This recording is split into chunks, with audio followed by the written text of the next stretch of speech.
Assalamualaikum warahmatullahi wabarakatuh. Sahabat dan rekan tani sekalian dimanapun berada, salam tani. Bersama saya kembali Budi Harto di channel Panduan Budidaya Tanaman. Namun perlu saya ingatkan, kiranya dalam menonton dan menyimak video-video saya, hendaknya dilakukan secara utuh dan tuntas agar tidak terjadi kesalahpahaman dan salah dalam penafsiran.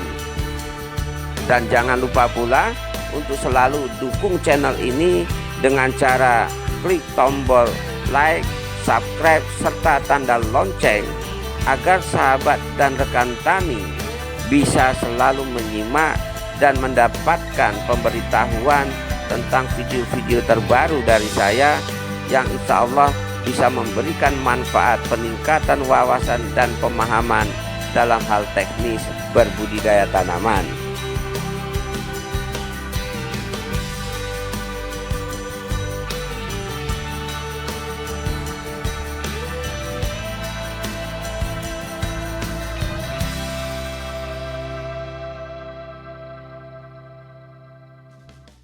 Pada video kali ini kita akan membahas tentang bagaimana teknis untuk mengoptimalisasi keberadaan dan ketersediaan unsur hara di dalam tanah, terutama di lahan-lahan tanaman tahunan, baik tanaman perkebunan maupun tanaman buah-buahan.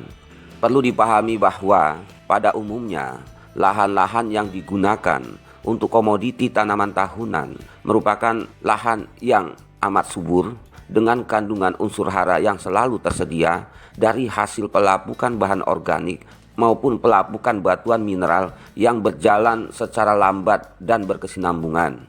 Dengan usia tanaman yang hingga bertahun-tahun, maka proses pelapukan akan berlangsung secara terus-menerus, sehingga tanpa disadari lahan-lahan tersebut akan selalu menyediakan unsur hara baik yang belum tersedia maupun yang sudah tersedia. Adapun keberadaan daripada unsur hara nitrogen, kalium, kalsium, magnesium, dan sulfur merupakan hasil dari akumulasi proses yang berjalan dan berlangsung secara terus-menerus dan berkesinambungan yang berasal dari pelapukan ataupun dekomposisi bahan-bahan organik maupun pelapukan dari batuan mineral pada lahan budidaya kita.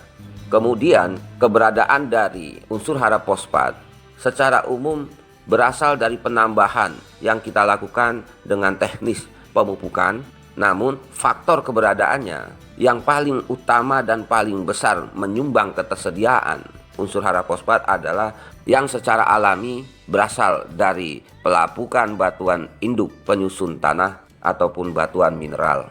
Namun daripada itu, karena sifat fosfat yang sulit larut dan sulit terurai, sehingga ketersediaannya juga akan semakin lambat bila dibandingkan dengan unsur hara lainnya. Meskipun di lahan tersebut sudah banyak terdapat fosfat, baik fosfat alami maupun fosfat yang berasal dari pelapukan bahan-bahan organik ataupun vegetasi makhluk hidup lainnya yang ada di lahan tersebut. Dan dengan alasan serta penjelasan saya tersebut, maka sejatinya di lahan-lahan tropis seperti yang kita miliki, proses pelapukan akan berjalan lebih sempurna dibandingkan dengan lahan-lahan di negara subtropis atau dataran-dataran yang mempunyai lebih dari 2 musim. Mengingat dengan 2 iklim, baik panas maupun penghujan, akan lebih mempercepat proses pelapukan dari batuan mineral maupun vegetasi atau bahan-bahan organik, baik tumbuhan dan hewan. Karena itulah maka dengan teknis yang akan saya jelaskan ini insya Allah akan memberikan dampak terbaik bagi sahabat tani, karena bisa memberikan efek penghematan pada pemakaian pupuk, khususnya pupuk tabur, dan sejalan dengan itu bisa meningkatkan pula ketersediaan unsur hara baik makro maupun mikro di lahan budidaya tanaman tahunan kita. Mengingat usia tanaman yang begitu panjang, maka tanpa kita sadari, di bawah ataupun di permukaan lahan tersebut akan selalu terjadi penghimpunan dari bahan-bahan organik ataupun mineral-mineral alamiah yang berlaku dan berlanjut secara terus-menerus. Dan pada prosesnya, bahan-bahan tersebut setelah mengalami pelapukan secara alami akan menguraikan banyak bahan-bahan tersebut, sehingga secara otomatis pula akan menyediakan unsur-unsur hara yang dibutuhkan oleh tanaman. Karena itulah akan lebih baik bagi sahabat dan rekan tani yang memiliki tanaman perkebunan ataupun tanaman tahunan, baik itu kelapa sawit, karet, kakao atau coklat, jeruk dan sebagainya, untuk selalu melakukan tindakan-tindakan yang mungkin selama ini kita anggap sepele, tapi menurut saya itu akan sangat signifikan pada proses penyediaan dan ketersediaan unsur hara bagi tanaman maupun bagi lahan budidaya kita.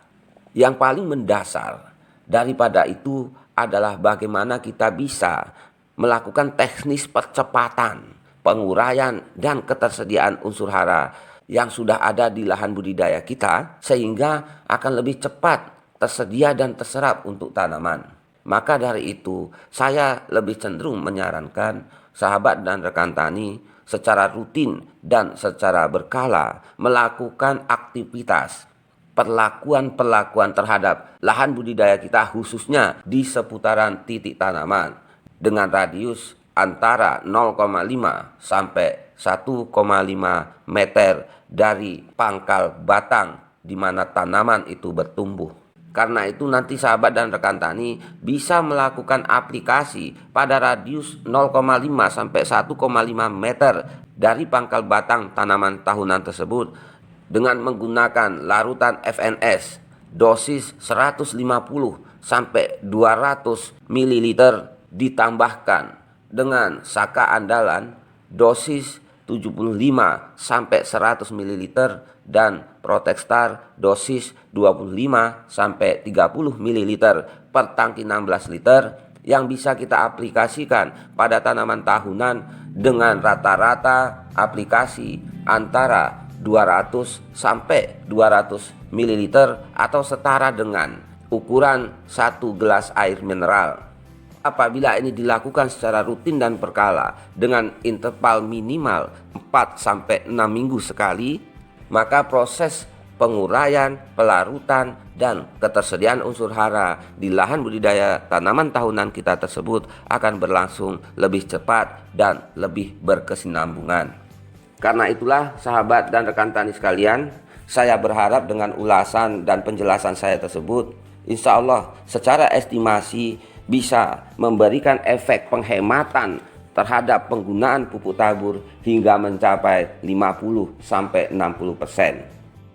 Apalagi kalau kita menggunakan teknis tersebut pada tanaman tahunan, maka larutan yang kita gunakan juga tidak terlalu banyak, mengingat tanaman perkebunan mempunyai populasi tanaman yang sedikit. Sebagai contoh, untuk tanaman kelapa sawit saja dalam 1 hektar hanya antara 145 sampai 155 batang. Maka apabila interval aplikasi kita lakukan sebulan sekali, hal tersebut hanya akan mengeluarkan biaya yang tidak begitu besar bila dibandingkan dengan lahan-lahan tanaman pangan maupun hortikultura. Dengan estimasi rata-rata 1 batang tanaman sawit kita aplikasikan dengan dosis campuran tadi sebanyak 1/4 sampai setengah liter campuran larutan tersebut, maka untuk 1 hektar tanaman sawit dengan populasi 150 kita hanya membutuhkan antara 3 sampai 4 tangki elektrik berukuran 16 liter.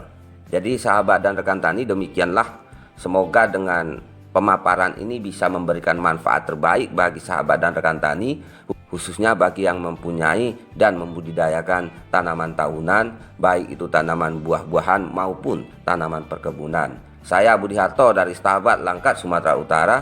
Jayalah petani Indonesia dan salam tani. Barakallahu fikum. Wassalamualaikum warahmatullahi wabarakatuh.